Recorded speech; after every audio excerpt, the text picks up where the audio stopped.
Africaine. Et on débute donc votre tour d'horizon de cette actualité africaine avec cette condamnation.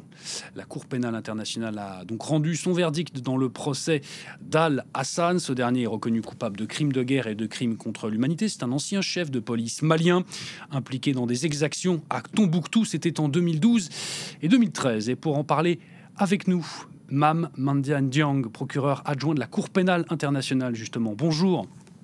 Bonjour. Merci à vous de nous rejoindre sur France 24. Un mot d'abord pour rappeler peut-être le contexte. Quelles étaient les charges qui pesaient exactement sur Al Hassan?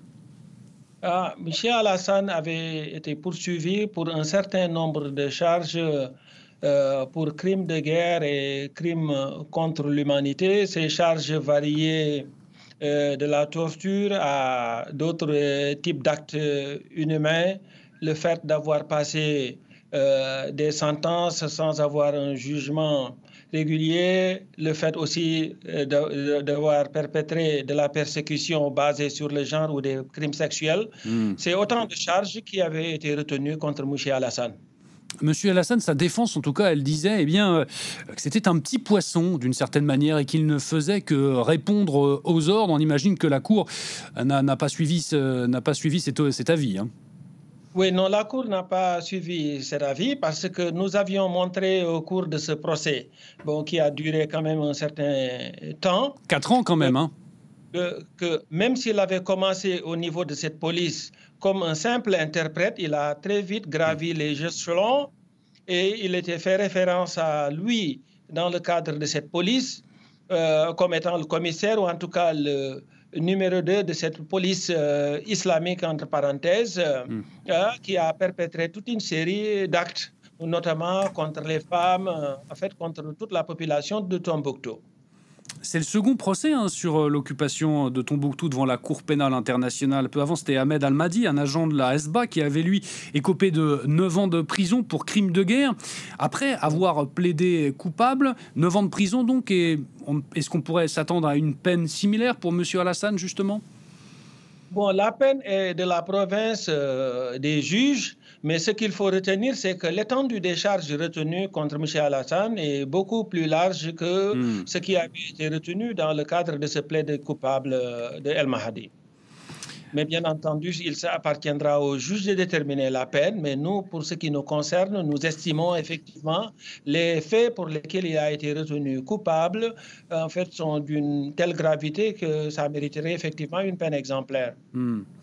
Un mot également avec vous d'un autre dossier, le mandat d'arrêt international justement de la CPI contre une autre personne. Iyad Ag-Ghali, l'un des chefs djihadistes du Sahel, a été rendu public il y a seulement quelques jours, ça date de 2017. Pourquoi ce décalage ?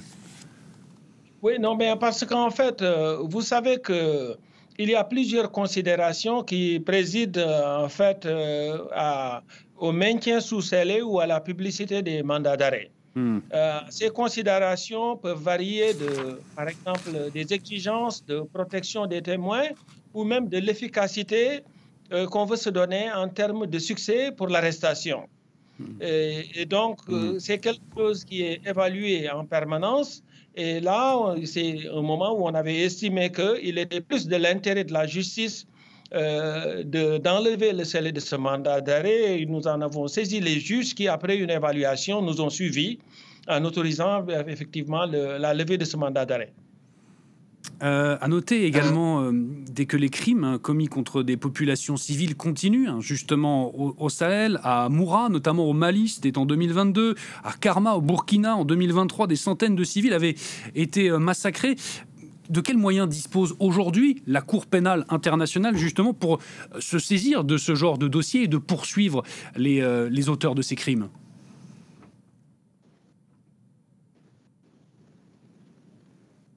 Vous savez que cette situation, par exemple, au Mali, est une situation qui est encore ouverte. Nous avons eu un certain nombre de procès déjà en cours que vous avez cité tout à l'heure.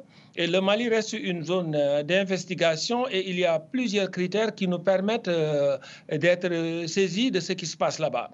Bon, bien entendu, nous avons parfois besoin d'une saisine particulière en ce qui concerne des crimes commis ailleurs qu'au Mali. Et il faut toujours déterminer si nous avons compétence ou pas. il y a eu par le passé un certain nombre d'initiatives justement que le procureur Karim Khan avait prises pour nous assurer qu'on avait compétence au niveau de toutes ces régions du Sahel. Ces initiatives sont toujours en cours, même si elles n'ont pas encore abouti. Mais ce que je peux dire pour le moment, c'est qu'au moins pour ce qui concerne le Mali, nous avons toujours compétence et en fonction des moyens dont nous disposons, nous allons continuer les enquêtes. Vos enquêtes se poursuivent, problème de compétences et de moyens, on l'aura compris. Est-ce que les juntes au pouvoir dans ces deux pays, désormais au Mali et au Burkina, peuvent entraver vos opérations? Bon, cela en fait restera à définir. Je crois que nous l'avons dit tout à l'heure, en ce qui concerne le Mali, en tout cas par le passé, nous avions bénéficié de la coopération la plus étendue. Jusqu'à récemment encore, nous avons pu y avoir accès au pays. Donc, en fait, rien pour le moment n'indique clairement que nous ne pouvons pas continuer à y opérer.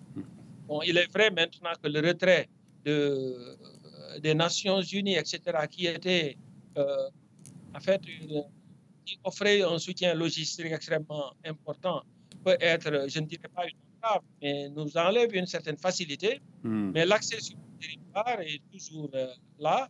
Et je crois que jusqu'à preuve du contraire, en tout cas nous, en ce qui nous concerne, nous allons nous évertuer à faire notre travail. Et ce sera le mot de la fin. Merci beaucoup, Mame Mandiaye Niang, d'avoir répondu à nos questions ce midi sur France 24. Je rappelle que vous êtes procureur adjoint de la Cour pénale internationale. Encore merci à vous.